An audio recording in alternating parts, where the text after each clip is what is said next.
Hello everyone, welcome back to my channel with another mini vlog. আজকের এই mini ভ্লগটা আমার কাছে তো খুব স্পেশাল। প্রতিদিনের মতোই আজকে আমি রেডি হয়ে গিয়েছি একটা নতুন জামা পরে, কারণ এই দিনটা ছিল আমার জন্মদিন 6 অগস্ট। আর এই জামাটা আমার দিদি আমার জন্মদিনে গিফট করেছে। আর আজকে আমি রেডি হয়ে যাচ্ছি পড়তে। অ্যাজ ইউজুয়াল আমার পড়া ছিল, পড়াটা আমি কামাই করিনি। আমার আছে খুব ইচ্ছা ছিল যে কোনো এক মন্দিরে গিয়ে আমি পুজো দিই, তবে সেটা সম্ভব হয়ে ওঠেনি, তাই জন্য বাড়িতেই রোজগারের মতো পুজো দিয়ে নিলাম।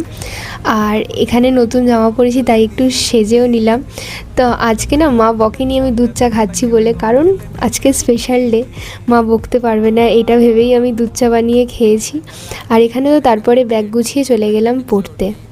জন্মদিন তো সবার কাছে খুব স্পেশাল হয়, আর এটাও স্পেশাল হয় মায়ের হাতের এত রান্না। আমার তো খুব ভালো লাগে মায়ের হাতের এই রান্নাগুলো, যেগুলো মা আমার জন্মদিনে